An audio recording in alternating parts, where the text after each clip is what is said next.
Today on CityCast DC, it's that time of year when the weather is gloomy and nights are long, and it can be hard to seek out social activity and fulfillment. But we need that to be healthy. So I'm handing over the mic to my colleague, CityCast newsletter editor Natalia Aldana, for an important conversation about the prevalence of loneliness and how to fight it off.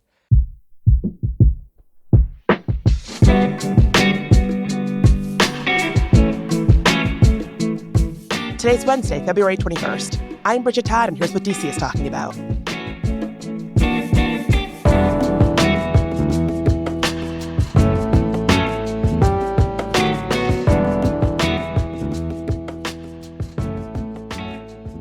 Hey, CityCast DC listeners. I'm Natalia Aldana, and I've been reading up on loneliness for a while now. And I think it's an issue that is really important for us to all talk about. That's why I called in an expert. Hi, I am Shannon Divijal, and I am the Communications and Programming Coordinator for the Coalition to End Social Isolation and Loneliness and the Foundation for Social Connection. So I want to start out with this really important statistic that I read in the Surgeon General's op-ed piece in the New York Times, where he said that at any moment, 1 out of every 2 Americans is experiencing measurable levels of loneliness. Shannon, what does this data tell us about the emotional health of our nation? Yeah, so this unfortunately has been a long-standing public health crisis, even before the pandemic, but it's definitely an issue that's been building in recent decades. So what this tells us is that we are becoming increasingly disconnected from one another. 49% of Americans say that they have 3 friends or fewer. We're also less involved in community groups like clubs, faith organizations, unions, and other memberships. And we're spending less time with our families and friends. More of us are single and living alone nowadays. Something that the Surgeon General highlighted in his advisory is that since 2003, we are now spending 24 hours per month more isolated from others. And there's some values and beliefs that are really exacerbating this. Hyper-individualism, believing that you don't have to rely on others, our focus on speed and efficiency, tribalism, privatizing things instead of having communal things that everyone can use and places that everyone can gather in, using technology and distracting us from forming genuine connections. So that is really an indictment of what's happening in our country, the structural and societal issues that are negatively impacting our well-being and resilience. I want to touch on that point you said about hyper-individualism. I think this begs the question, do we actually need other people? We, of course, definitely need people in our lives for social support. And we are resilient when we have people supporting us. We can be so much more. We can do so much more when we are connected to other people.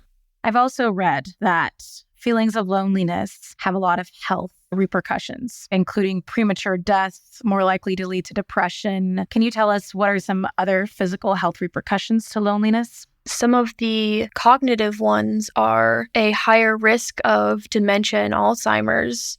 People might not be feeling the impact now. They might be thinking that this is a trivial topic to be focused on and be concerned about.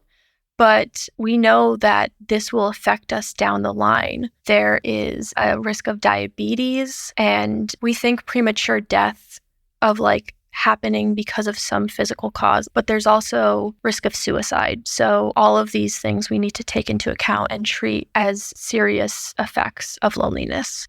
So when we go back to that stat that at any point in America, about 1 out of every 2 people is experiencing measurable levels of loneliness, what does this data also say about loneliness in Washington, D.C.?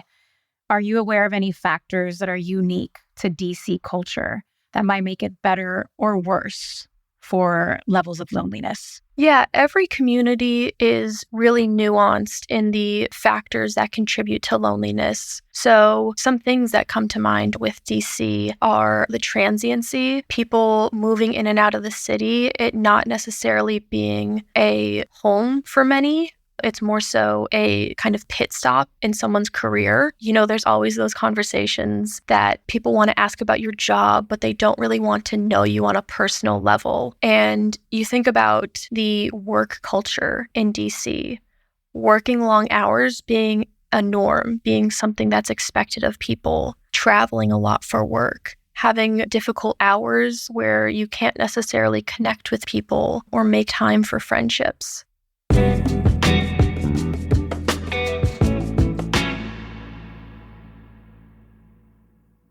Let's be real, lawsuits are not fun. But with Paulson & Nace, at least they're a little easier. Paulson & Nace is a DC law firm in every sense of the word. It was founded here in 1979.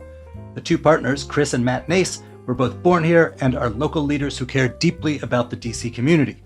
Paulson & Nace handles medical malpractice, wrongful death, and other complex injury cases when someone has been hurt by the negligence of others. And they don't just settle every case. They'll go to court. They'll fight for you. Paulson & Nace has even been recognized as one of U.S. News' best law firms. So, if you have been hurt or have lost a loved one because of someone else's mistake or negligence, call Paulson & Nace for a no-obligation consultation. Visit www.paulsonandnace.com or call 202-463-1999.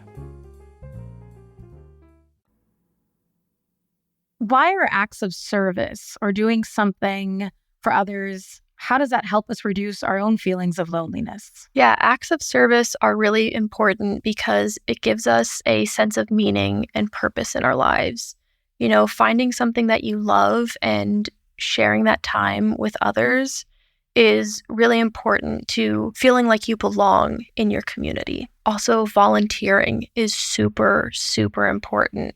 We know that not only helps the people in our community who need these services, but also it gives you a sense of purpose and meaning. It's always great to connect with people in your community that you might not have thought to connect with before. We know that not only helps the people in our community who need these services, but also it gives you a sense of purpose and meaning. So I would recommend people take those opportunities to say a quick hi to someone, have a quick conversation. What is your advice for how we can find the motivation to get up and get out of that lonely space, to do these acts of service, to volunteer, to call someone? How do we find that motivation when we are feeling so sad? I have a feeling that you've experienced it. I've experienced it. People listening probably know this very well. A suggestion I would give is finding one person in your life that you can, buddy up with, and you can kind of hold yourself accountable with them. You can motivate one another. Also, really find something that you love to do. I think not putting pressure on yourself to do something for the sake of doing it, feeling like you have to do something, but taking the time to really think about what fills your cup and doing that. So Shannon, you're the communications and programming coordinator for the Coalition to End Social Isolation and Loneliness and the Foundation for Social Connection. So what steps are you all taking to address loneliness in the U.S.? The Foundation is our not-for-profit research organization that really furthers the translation of evidence into practice. Our Scientific Advisory Council chair, Dr. Julianne Holt-Lundstad, was the lead scientific editor of the Surgeon General's Advisory on Social Connection. The Coalition is a national advocacy group addressing social isolation and loneliness.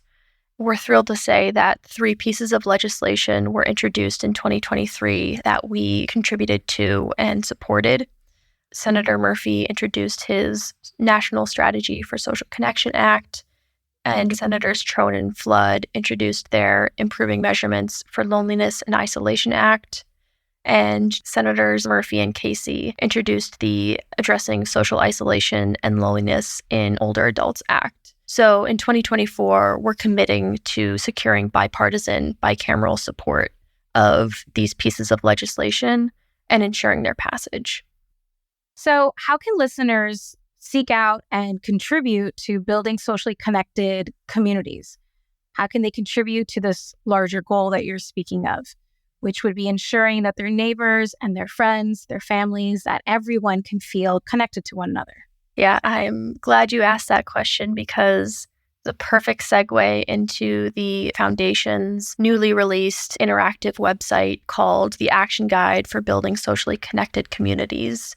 And it is a resource that has toolkits and activities and promising strategies, all to help people build connection with their community members. So, for example, people can do a personal social network map, and you map all of the relationships that you have in your life from, your inner circle to middle and outer circle. And it really helps you identify what relationships you want to strengthen, what relationships you want to make. You can also do a partnership mapping exercise because we really want to encourage people to make coalitions in their community.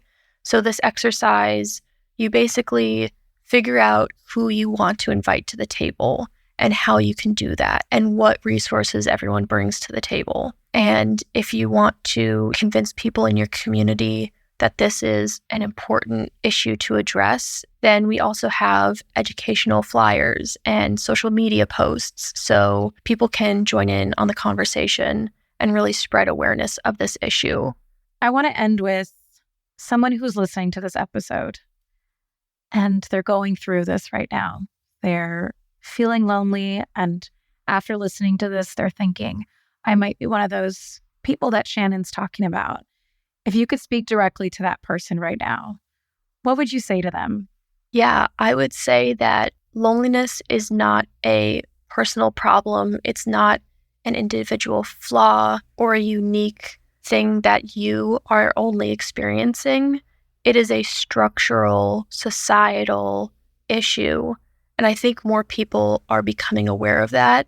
And the stigma around experiencing loneliness is chipping away. So even though you might be feeling lonely, you are not alone in this experience. And I assure you, like the Surgeon General says, 1 in 2 Americans are experiencing this right now. So don't feel like you don't have support you can seek out. Don't feel like you're the only person in your circle that's experiencing this.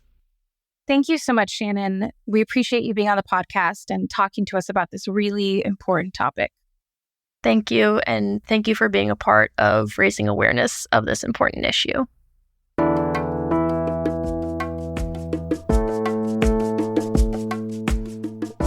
That's all for today here on CityCast DC. If this episode spoke to you, share it with a friend who can be your social accountability buddy. And check the show notes for some resources on staving off loneliness. We'll be back tomorrow morning with even more news from around the city. Talk to you then.